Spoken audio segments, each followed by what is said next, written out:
Hello, word nerds, and welcome to today's Reader's Nook.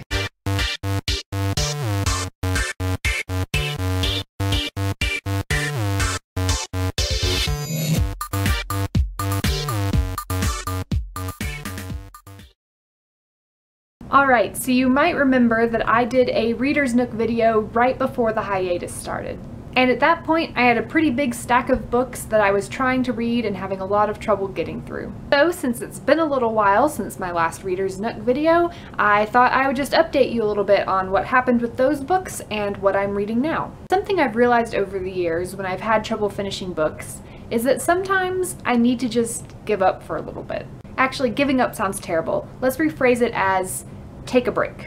For example, you might remember that I had the 2 sequels to Across the Universe by Beth Revis. And I love Across the Universe. I love Beth Revis, but I just felt so stuck when I was trying to read the second book, A Million Suns. At the time when I was trying to read it, I had just read a lot of other science fiction books. And I think that my brain just needed a change. So for now, I've put those books aside. I'm definitely planning on revisiting them later because I want to know what happens to Amy and Elder. But right now is just not the right time for that. At the time of that last video, I was also reading Strange and Ever After by Susan Dennard, which was the last book in her Something Strange and Deadly series. I did finish it, although I'll admit that I had to skim through a lot of it. I love that book and I love the characters and I love the world that was created, but sometimes I personally start to burn out by the end of a series. A lot of times it's the main character that causes me to burn out. I just kind of get a little bit tired of reading their perspective, and I think that's what happened to me. But I wanted to know what happened to them, and I wanted to know what happened with the story and how it was resolved, so I still worked really hard to finish it. I just had to kind of skim through some of it so I didn't have to spend as much time on it.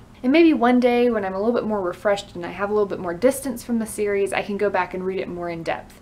But for now, I'm happy that I know what happens, and it had a lovely ending. And the other book that you might remember I was reading was Emma by Jane Austen. I talked in that video about how I've been trying to read that book for a long time. And I finally decided that maybe I needed to try a different approach. So I got the audiobook through my library's digital library. I listened to it while I was at work for a couple days, and I finally finished it, and I loved that book. I'm so glad that now I have read all of the Jane Austen books. Anyway, I mentioned a little bit earlier in this video that part of my problem with finishing the books I was reading was that I was just a little bit tired or burnt out of the genres and types of books that I had been reading. I think that if you read a lot, like a lot of our viewers do, you need to switch out the genres you're reading pretty frequently. So after I decided to put aside A Million Suns for a little while and skimmed through most of Strange and Ever After and listened to my audiobook of Emma, I decided to change things up a little bit. So instead of all the sci-fi and the historical fantasy that I'd been reading, I decided to read something contemporary. And that book was Danzel Distressed by Kelsey Mackey. If you weren't already aware, Danzel Distressed is our WordNerd book club book for October.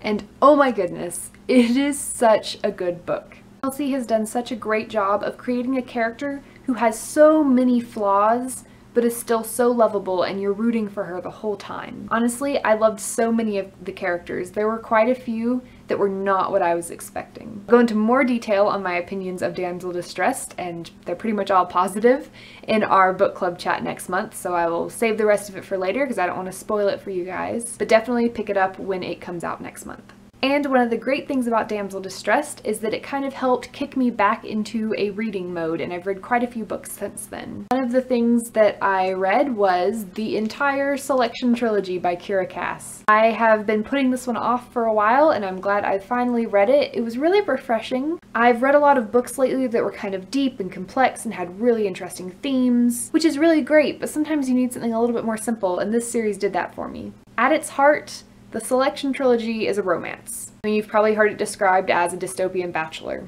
and it kind of is. But what I loved about this book is that it just had me yelling at the book and the characters all the time and squealing every time my favorite couple had a scene together. And sometimes that's just really fun to have. And of course there is the book that I'm currently reading, which I'm really excited about, and that is Heir of Fire by Sarah Moss. I'm not very far in yet, only a little over 100 pages, but I am loving it so far, and I love returning to all of my favorite characters and seeing what's happening to them, and I'll let you guys know what I think once I finish it. Anyway, did you read any new books while we were on hiatus? Have you ever had to put aside a book or just skim through it because you just got burnt out? Let me know in the comments, and I'll see you guys this Sunday at 7:30 Eastern Time as always for our live chat. Bye.